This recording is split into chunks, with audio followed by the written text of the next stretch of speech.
Good morning all of you. Today's topic is फिरंग। ठीक है। फिरंग जो है इसे गर्मी या आतसक जो है ये भी कहते हैं।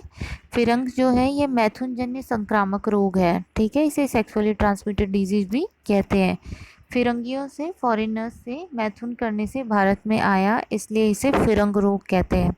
ठीक है, फिरंगियों से मैथुन करने से भारत में आया इसलिए इसे फिरंग रोग कहते हैं। अगर गर्भवती स्त्री से शिशु को हो जाता है तो इसे सहज फिरंग कहते हैं, कंजेनाइटल सिफिलिस। ठीक है।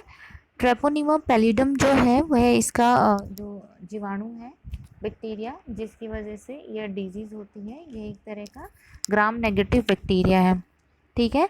अगर सहायक कारणों की तरफ जाएं तो मैथुन या फिर गर्भवती स्त्री से संभोग का होना भी फिरंग का एक कारण है।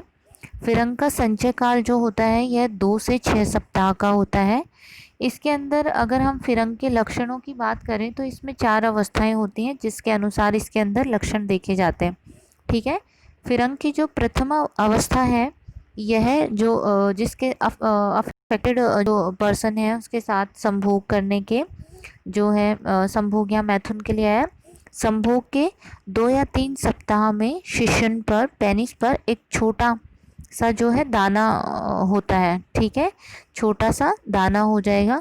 पुरुषों में यह शिशन मणि पर, प्रोप्यूस पर, और स्त्रियां जो होती हैं, स्त्रियों के अंदर वृहद भगोष्ठ जो होता है, लेबिया मेजोरा, इसके भीतरी भाग पर, भीतरी अंग पर होता है।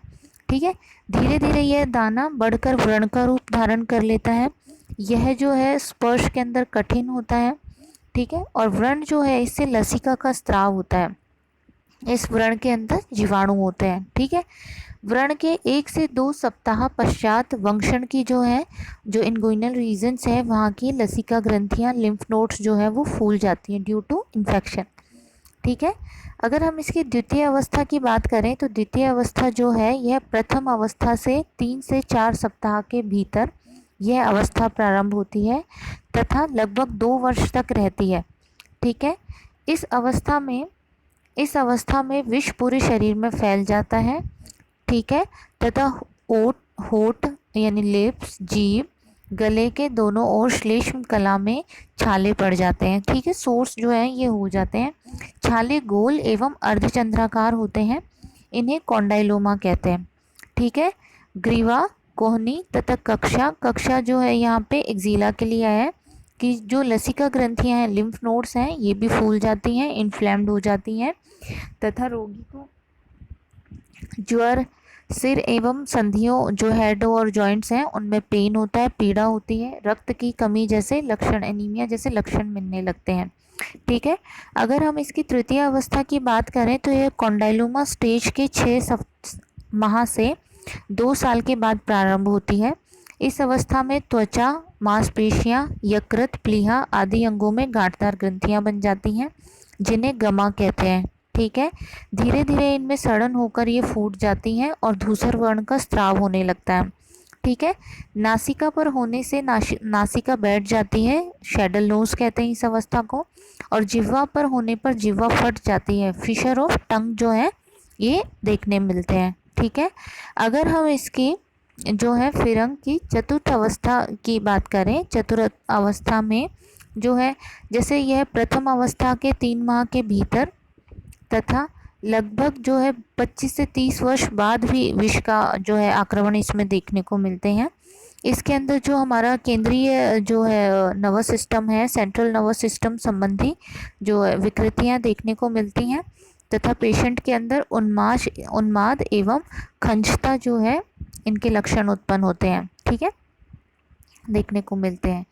अगर हम सिफिलिस जो है इसके भेदों की बात करें, फिरंग के भेदों की बात करें तो यह 3 तरह का होता है, बाह्य फिरंग, आभ्यंतर फिरंग और बाह्य आभ्यंतर फिरंग। ठीक है।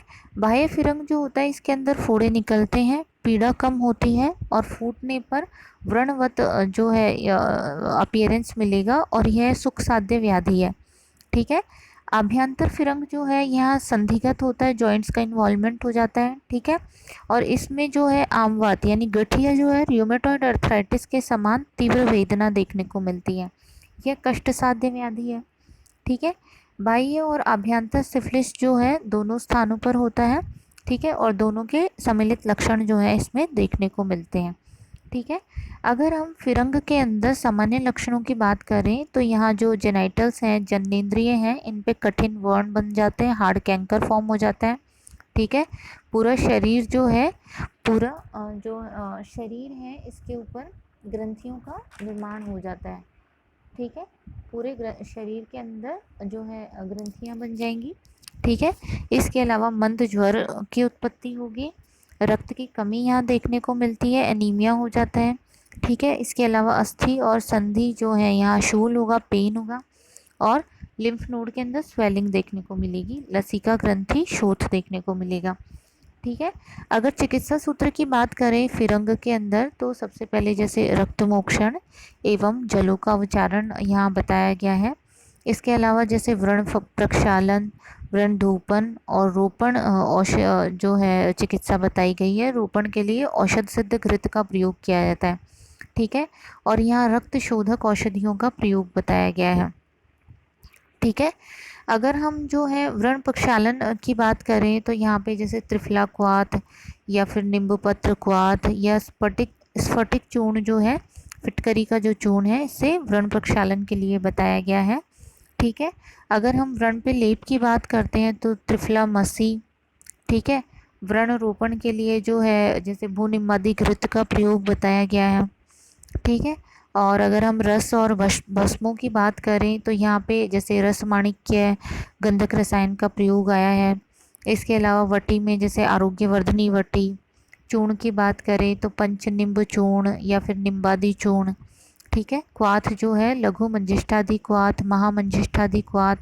ठीक है, और व्रण रोपण आसावरिष्ठ की बात करें तो जैसे महामंजिष्ठाद्यारिष्ट, सारीवाद्यासव, खदीरारिष्ट।